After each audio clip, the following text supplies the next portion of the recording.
Hey guys, welcome back. Today I'm going to be trying some products from the company Ilia Beauty. I've been seeing a lot of them on Instagram lately, and so I thought I would order a couple of their products to review. Ilia Beauty pegs itself as clean skin-centric beauty, reading this straight from their website. They say, with transparency as our guide and color as our vehicle, they challenge the conventions of clean beauty to create something radically new through safe, potent formulas that protect and revive your skin. So the first product that I decided to give a go was their True Skin Serum Foundation, which is advertised as lightweight, smoothing, aloe, mastic, and squalane, I think is how you pronounce it. Squalane? I'm not sure. But reading about it on the website, it's a light to medium coverage foundation, and it says it's a powerful blend of botanical actives that nourish skin for a flawless complexion that looks as good as it feels. It goes through some of the ingredients and some of the things that it's supposed to do, including taming redness, plumping fine lines, and ensuring that it effortlessly melts into skin for even luminous appearance that blurs imperfections and minimizes pores.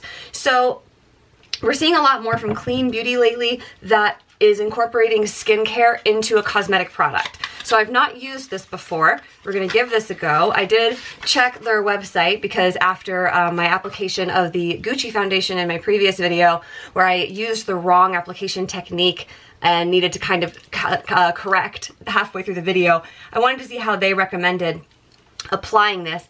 It definitely recommends using your hands and fingers or your favorite complexion brush. So I'm going to go in with my foundation brush and then probably end up pressing it out a little bit the way that I do with my daily sunscreen. This does have SPF 15 in it, but if you know how sunscreen and foundation works, then you know that you can never put enough of it on your face to actually receive the sunscreen benefits, and you should always go in with a daily sunscreen underneath your foundation regardless. So I've shaken it up. I've learned my lesson on that one. We're going to go in with a couple pumps here and see what happens. So it's super liquidy, putting me in mind of the Gucci situation. I'm going to shake it a little bit more and see if it comes out any thicker. No. Okay, so this is just a really very fluidy foundation serum. So I guess that's kind of your giveaway.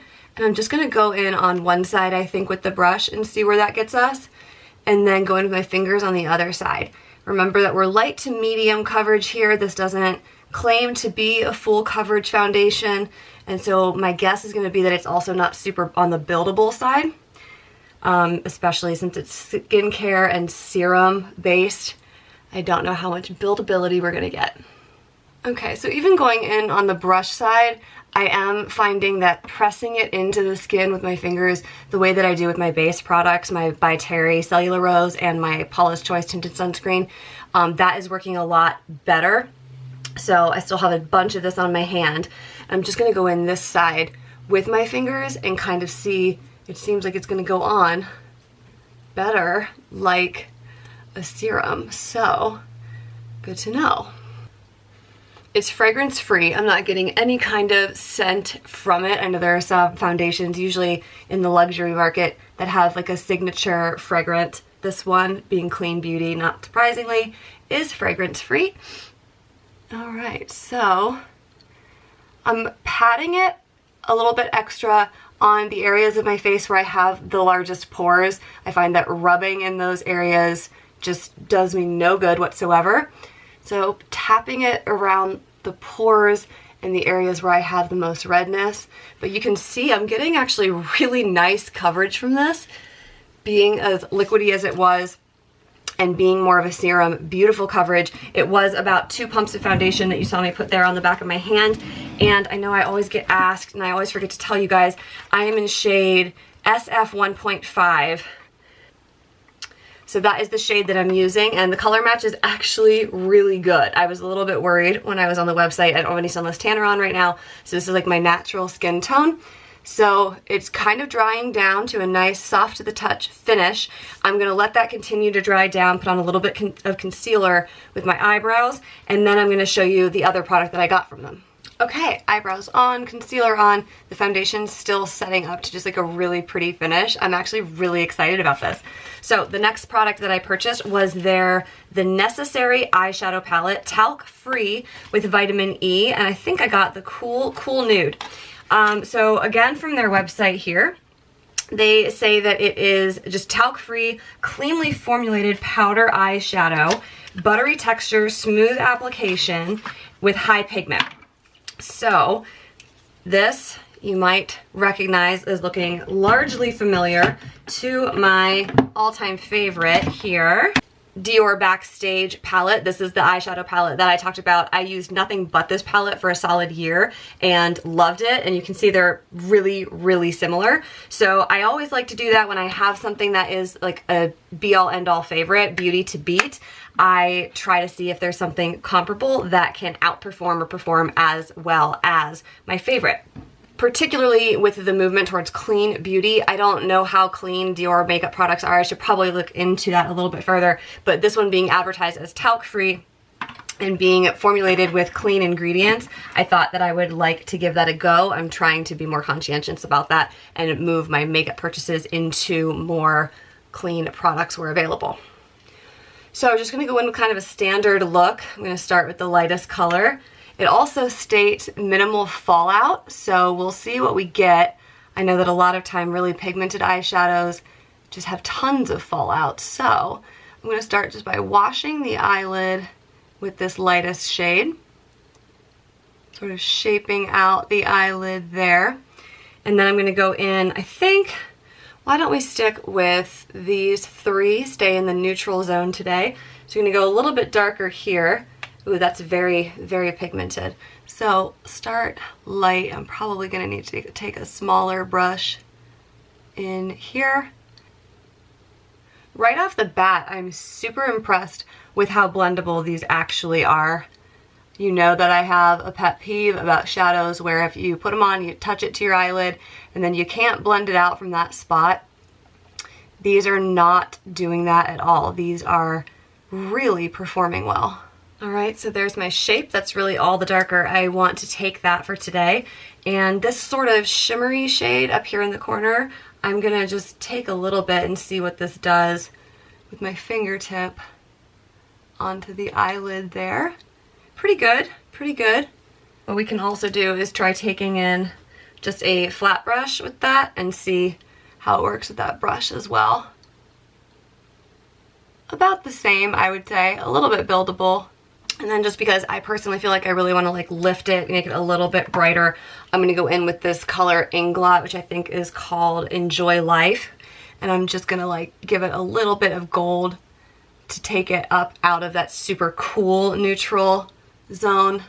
And just to see how the darker shades perform and give this a little bit of dimension along the lash line, I think I'm going to go in with this deep wine color, just a little bit with my smaller brush.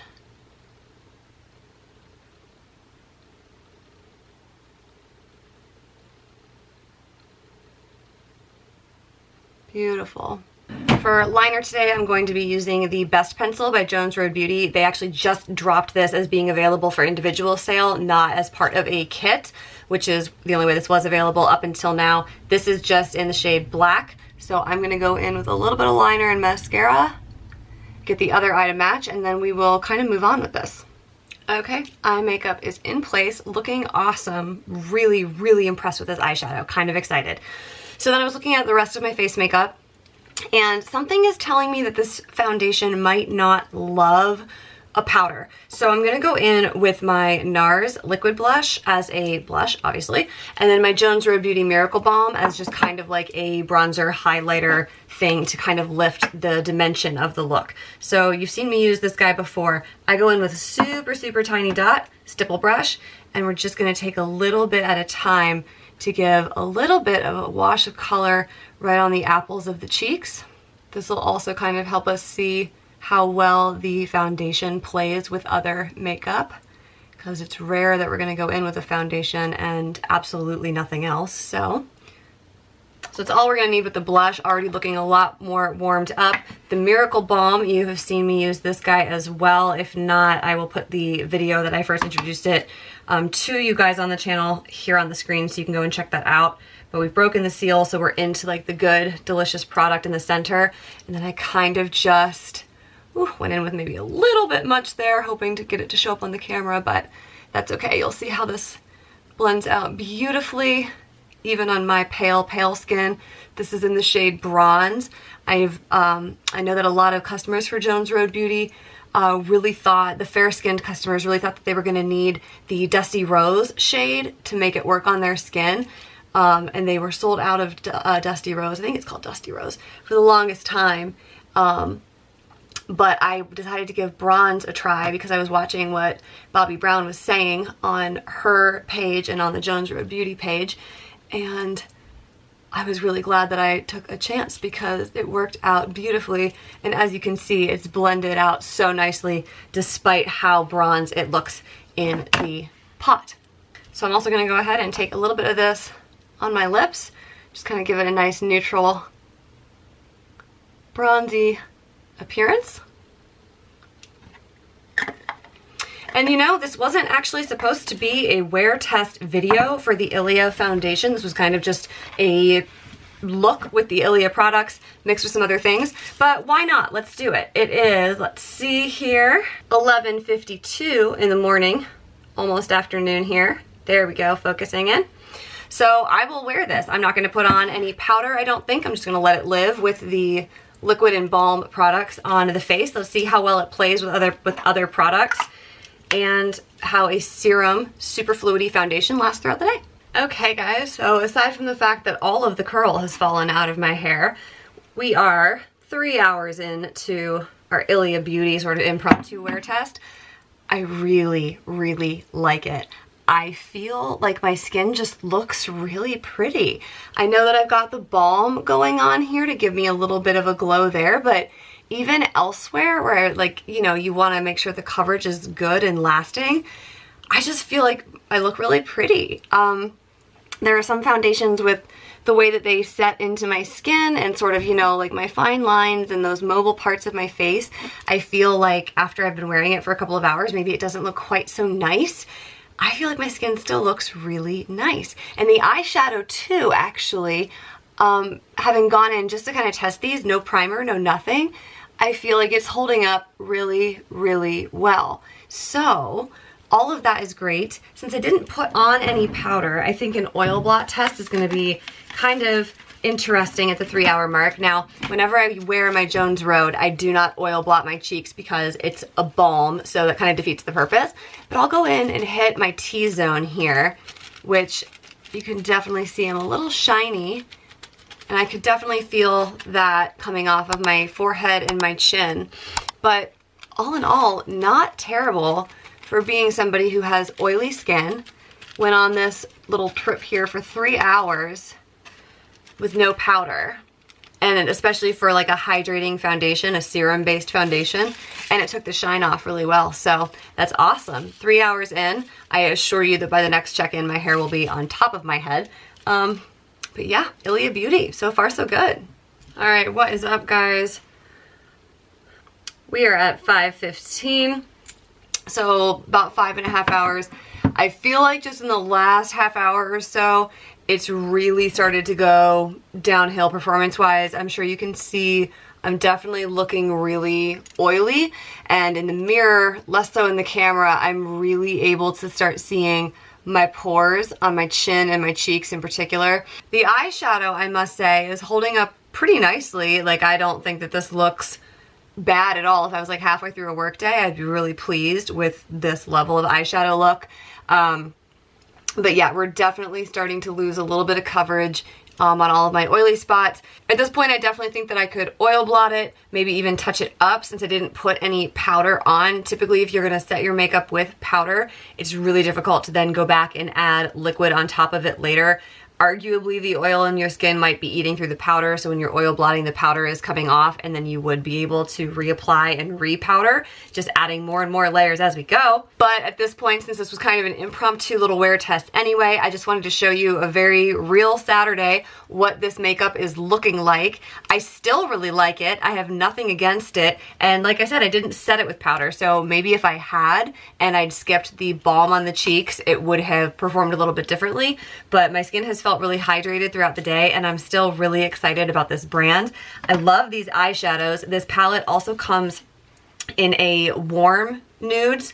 Neutrals, is that what they called this? Cool nude. So there's also a warm nude that has obviously like your bronzier colors and things that you're used to seeing. But again, for clean beauty brands, this is a great performer. I really like it. You saw how excited I was when I put it on. You saw how excited I was after having it on for about 3 hours. I really feel like this makeup makes your skin look pretty. It's just very nicely enhancing, and I have good things to say about it. So overall, Ilia Beauty seems like a really nice, clean beauty brand. So go and check them out. I will link these products for you in the description box below, as well as the other bits that I put on my face today if you're interested in checking those out as well. Thank you so much for watching. As always, I appreciate your viewership. You guys know that, and I will catch you in my next video.